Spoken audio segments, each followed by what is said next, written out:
ધોરણ 11 અર્થશાસ્ત્ર પ્રકરણ 6 બજાર. મિત્રો, આજે આપણે અલ્પહસ્તક ઇજારો એટલે કે ઓલિયોકોપોલી કે જેને આપણે અલ્પહસ્તક ઇજારાથી ઓળખીએ છીએ એના વિશે અભ્યાસ કરીશું. મિત્રો, અગાઉના લેક્ચરની અંદર આપણે ઇજારાયુક્ત હરીફાઈ અને ઇજારાયુક્ત હરીફાઈના લક્ષણો એનો અભ્યાસ કરેલો હતો. મિત્રો, એની કેટલીક લાક્ષણિકતાઓ આપણે જોયેલી હતી ઇજારાયુક્ત હરીફાઈની, કે જેમાં મોટી સંખ્યામાં વેચનારાઓ અને ખરીદનારાઓ હતા, વસ્તુ ભિન્નતા, પેઢીઓની મુક્ત અવર જવર, વેચાણ ખર્ચ, બિનકિંમત હરીફાઈ અને બજાર અંગેનું અપૂરતું જ્ઞાન. મિત્રો, આજે આપણે અલ્પહસ્તક ઇજારો એને ઓળખવાના છીએ. મિત્રો, આ શબ્દ મૂળ ગ્રીક ભાષામાંથી આપણે પ્રાપ્ત થયેલો છે. એટલે કે ગ્રીક ભાષાના બે શબ્દ છે, ઓલિયોગોસ અને પોલેઇન. ઓલિયોગોસ એટલે કે અલ્પ અથવા થોડા, અને પોલેઇનનો મતલબ થાય છે વેચનારા, એટલે કે અલ્પ વેચનારા, થોડા વેચનારા. આ બંને શબ્દોને આપણે ભેગા કરીએ તો એના ઉપરથી એક અર્થઘટન એવું આવે છે કે અલ્પ ઉત્પાદકો છે અથવા તો અલ્પ વેચનારાઓ છે. એક એવું બજાર છે કે જ્યાં વેચનારાઓની સંખ્યા અલ્પ છે, કે જેની માર્કેટની અંદર એનો હિસ્સો છે એકદમ ઓછો છે. અલ્પહસ્તક ઇજારો એક એવું બજાર છે કે જેમાં અલ્પ ઉત્પાદકો કે વેચનારાઓ જ્યારે ખાસ કરીને સમાન ગુણી વસ્તુ અથવા નજીકની અવેજી વસ્તુઓના ઉત્પાદન કે વેચાણનું કાર્ય કરતા હોય, અને ખાસ કરીને આ બજારની જો આપણે વાત કરીએ તો અહીંયા હરીફાઈનું પ્રમાણ છે એકદમ તીવ્ર કક્ષાનું જોવા મળતું હોય છે. મિત્રો, આપણે વ્યાખ્યાના સંદર્ભમાં જોઈએ તો પ્રોફેસર સ્ટિગલર આપને અલ્પહસ્તક ઇજારાની વ્યાખ્યા આપતા જણાવે છે કે અલ્પહસ્તક ઇજારો એ એવી પરિસ્થિતિ છે કે જેમાં પેઢી પોતાની બજાર અંગેની નીતિ પોતાના હરીફોની અંદાજિત વર્તણૂકને આધારે બનાવે છે. તો મિત્રો, આ વ્યાખ્યા ઉપરથી આપણે સ્પષ્ટ એક લક્ષણ તારવી શકાય કે અહીંયા હરીફાઈ વધારે જોવા મળે છે, કારણ કે જ્યારે પેઢી પોતાની બજાર અંગેની નીતિ તૈયાર કરે છે ત્યારે હરીફોની વર્તણૂક કેવી છે એને ચોક્કસ ધ્યાનમાં લઈ અને તૈયાર કરે છે. આવી જ એક બીજી વ્યાખ્યા પ્રોફેસર બોમલે આપેલી છે, એમને આપણે જોઈએ. અલ્પહસ્તક ઇજારો એક એવું બજાર છે જેમાં અલ્પ વેચનારાઓ પૈકી કેટલાક વેચનારાઓ બજારમાં એટલું મોટું કદ ધરાવે છે કે જે બજારની કિંમતને અસર પહોંચાડી શકે છે. મિત્રો, હવે આપણે જોઈએ છીએ અલ્પહસ્તક ઇજારાના લક્ષણો. તો મિત્રો, અહીંયા પેલું લક્ષણ આપણી પાસે આવે છે એ છે અલ્પ, એટલે કે થોડા વેચનાર અને અસંખ્ય ખરીદનાર. વેચનાર ઉત્પાદકોની સંખ્યા અલ્પ છે, ખરીદનારાઓની સંખ્યા અસંખ્ય છે. મિત્રો, એ ખાસ આપણે ધ્યાનમાં રાખવાનું છે કે અલ્પહસ્તક ઇજારાવાળા બજારમાં ઉત્પાદક અથવા તો વેચનાર એની સંખ્યા અલ્પ છે, પેઢીઓની સંખ્યા ખૂબ મર્યાદિત છે. સામાન્ય રીતના આવા બજારની જો આપણે વાત કરીએ તો પેઢીઓની સંખ્યા કેટલી ગણવી, તો કે 2-3થી શરૂ કરી અને અંદાજે 15-20 સુધીની મર્યાદિત હોય છે. એટલે કે એ અલ્પ છે કે જેને આપણે ગણી શકીએ છીએ, અને મોટે ભાગે બજાર ઉપર ઇજારાશાહી છે એ ધરાવતા હોય છે. હવે જો આપણે ખરીદનારની વાત કરીએ તો ખરીદનાર અસંખ્ય છે, કે જેથી વ્યક્તિગત રીતના ખરીદનારનું અસ્તિત્વ અહીંયા ખૂબ નાનું છે, જેને કારણે ખરીદનારાઓ વસ્તુની કિંમત ઉપર અસર પાડી શકતા નથી. મિત્રો, ખરીદનારાઓનું બજાર મોટું છે, એટલે કે આ બજારની અંદર ખરીદનારોની સંખ્યા ખૂબ વિશાળ છે, પણ એ વ્યક્તિગત છે, એટલે કે એક વ્યક્તિ છે એ વસ્તુની કિંમત ઉપર સીધી અસર પાડી શકતા નથી. બીજી લાક્ષણિકતા જોઈએ, સમાન ગુણી કે નજીકની અવેજી વસ્તુ.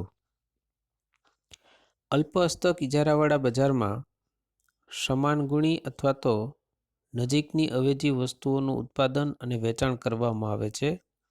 મિત્રો, અગાઉના મુદ્દામાં આપણે સમાન ગુણી અને નજીકની અવેજી વસ્તુઓના ઉદાહરણ આપણે જોયેલા છે.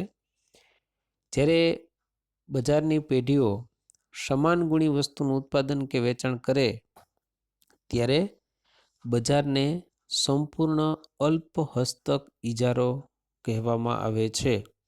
મિત્રો, ફરી પાછું આપણે જોઈએ કે જ્યારે બજારની પેઢીઓ છે સમાન ગુણી વસ્તુનું ઉત્પાદન કરતી હોય તો એવા સમયે અલ્પ હસ્તક ઇજારો જોઈ શકાય છે. કેટલાક ઉદાહરણ પણ આપણી પાસે છે. મીઠું, ક્રૂડ અને ઓઇલ, ચા વગેરે વેચનારા જ્યારે બજારની પેઢીઓ નજીકની અવેજી વસ્તુનું ઉત્પાદન અને વેચાણ કરે છે. એક મીઠું કે જે ઘણી બધી કંપનીઓ બનાવે છે, ક્રૂડ ઓઇલ પણ ઘણી બધી કંપનીઓ દ્વારા ઉત્પાદિત છે, ચા પણ આમાંનું જ એક ઉદાહરણ છે. ત્યારે આવા બજારને અપૂર્ણ અલ્પ હસ્તક ઇજારાવાળું બજાર કહેવાય છે. હવે મિત્રો, આપણે જોઈએ છીએ એ પેઢીઓનો પ્રવેશ, એટલે કે ત્રીજી લાક્ષણિકતા આપણે જોઈએ, અલ્પ હસ્તક ઇજારાવાળા બજારમાં નવી પેઢીઓનો પ્રવેશ એ અલ્પ હસ્તક ઇજારાના પ્રકાર મુજબ મુક્ત પણ હોય અને પ્રતિબંધિત પણ હોઈ શકે. એટલે કે અહીંયા પેઢીઓ બજારની અંદર દાખલ પણ થતી હોય અને દાખલ થવા ઉપર પ્રતિબંધ પણ હોઈ શકે. એ ખાસ કરીને ઇજારાના પ્રકાર ઉપર આધારિત છે. જો બજારમાં મુક્ત અલ્પ હસ્તક ઇજારો પ્રવર્તમાન હોય એવા બજારમાં નવી પેઢીઓ માટેનો પ્રવેશ મુક્ત હોય છે.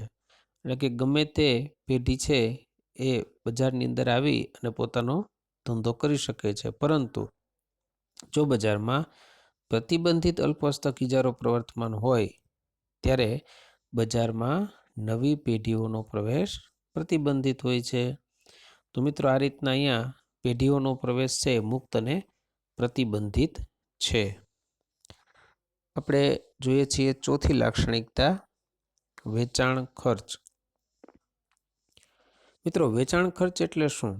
તો કે વેચાણ ખર્ચ એટલે વસ્તુના વેચાણ માટે થતો ખર્ચ. એક સરળ અર્થમાં આપણે જાણીએ છીએ તે મુજબ વેચાણ ખર્ચમાં વસ્તુનું આકર્ષણ અને ઉપયોગી પેકિંગ સાથે વાહન વ્યવહારના ખર્ચા, વેચાણ વેરો, જથ્થાબંધ વેપારી અને છૂટક વેપારીને ચૂકવવી પડતી રકમો, આ ઉપરાંત શોરૂમ અને સેલ્સમેન પાછળ થતો ખર્ચ, વેચાણ માટે અપાતી કેટલીક કિંમતની છૂટછાટો, ઇનામો, ભેટ અને સૌથી અગત્યનું છે જાહેરાત ખર્ચનો સમાવેશ. મિત્રો, બધાને આપણે વેચાણ ખર્ચ તરીકે ઓળખી શકીએ ખરા. હવે અહીંયા આપણે વાત કરીએ એટલે કે અલ્પ હસ્તક ઇજારાની વાત કરીએ તો અહીંયા હરીફાઈ એકદમ તીવ્ર છે. તીવ્ર હરીફાઈની અંદર વેપારી પેઢીએ પોતાની વસ્તુના વેચાણ માટે વેચાણ ખર્ચ છે એ ઉપયોગી સાબિત થાય છે. જેમ કે બહોળા પ્રમાણમાં જાહેરાત કરવાથી પોતાની વસ્તુ ગ્રાહકો છે એ ઓળખશે અને એને ખરીદી કરવા માટે પોતે તત્પર થશે. ખાસ કરીને કાર ઉત્પાદકો છે, ટેલિવિઝનના ઉત્પાદકો છે વગેરે જાહેરાતનું પ્રમાણ છે આપણે વિશેષ રીતના જોવા મળતું હોય છે. પાંચમી લાક્ષણિકતા જોઈએ છીએ એ છે પરસ્પર અવલંબન. મિત્રો, અલ્પ હસ્તક ઇજારાવાળા બજારમાં ઉત્પાદક કે વેચનાર એ અલ્પ સંખ્યામાં એટલે કે જૂજ હોય છે. એટલે કે એની સંખ્યા છે આપણે ગણી શકીએ છીએ.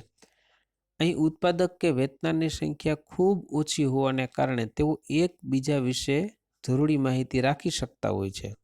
જેમ કે કાર ઉત્પાદકો, માર્કેટની અંદર કાર ઉત્પાદકોની સંખ્યા 5 કે 6 હોવાને કારણે એકબીજાની માહિતીઓ પ્રાપ્ત કરી શકતા હોય છે. આ જ રીતના ટેલિવિઝન ઉત્પાદકો પણ પરસ્પર માહિતીઓ મેળવી શકતા હોય છે.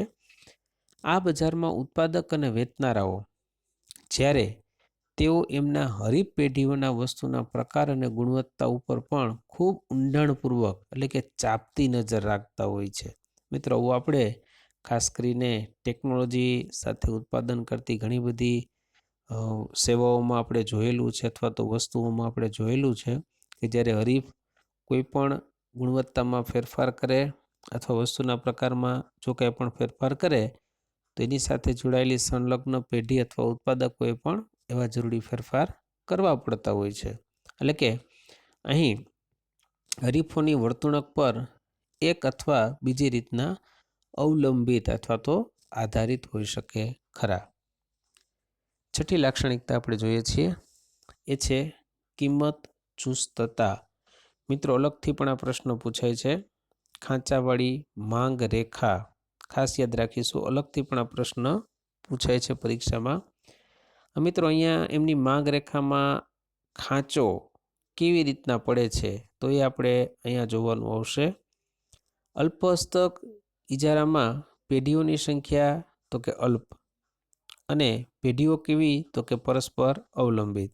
આના કારણે શું થાય તો કે એક પેઢી વસ્તુની કિંમત ઘટે તો એની માંગમાં શું થશે તો કે વધારો. જો મિત્રો, હરીફ પેઢી પોતાની માંગમાં ઘટાડો કરવા ન ઈચ્છતી હોય તો એમણે પણ ફરજિયાત શું કરવું પડશે તો કે કિંમતમાં ઘટાડો અપનાવવો પડશે. આમ આ પ્રકારની કિંમત હરીફાઈને કારણે વસ્તુની કિંમત કોઈ એક એવા સ્તર ઉપર સ્થિર થઈ જશે કે જે એમની નિમ્ન સ્તર હશે. એટલે કે ત્યાંથી કિંમતનો ઘટાડો કરવો એ શક્ય નહીં હોય, કારણ કે ઉત્પાદક એનાથી નીચે જો કિંમત નક્કી કરશે તો એમને આર્થિક નુકસાન થઈ શકે છે. હવે બીજી તરફ વાત કરીએ તો કે જ્યારે બીજી તરફ કોઈ એક પેઢી વસ્તુની કિંમત વધારે તો તેની વસ્તુની માંગ કેવી થશે તો કે ઘટશે. તો કે એનો લાભ કોને મળશે તો કે હરીફ પેઢીને મળશે. આમ હરીફ પેઢીઓ કિંમત ઘટાડાને અનુસરે છે પરંતુ કિંમત વધારાને અનુસરતી નથી. કિંમત ઘટાડવાથી માંગ વધે જ્યારે કિંમતમાં વધારો કરવાથી માંગ ઘટે છે. તેથી શું તો કે આ બજારમાં વસ્તુની કિંમત એક એવા સ્તરે સ્થિર થશે જે ખાસ કરીને જડ હશે અથવા તો ચુસ્ત હશે. આ પરિસ્થિતિને કારણે માંગ રેખામાં એક ખાંચ બને છે અને આપણે ખાંચવાળી માંગ રેખાથી ઓળખી શકીએ છીએ.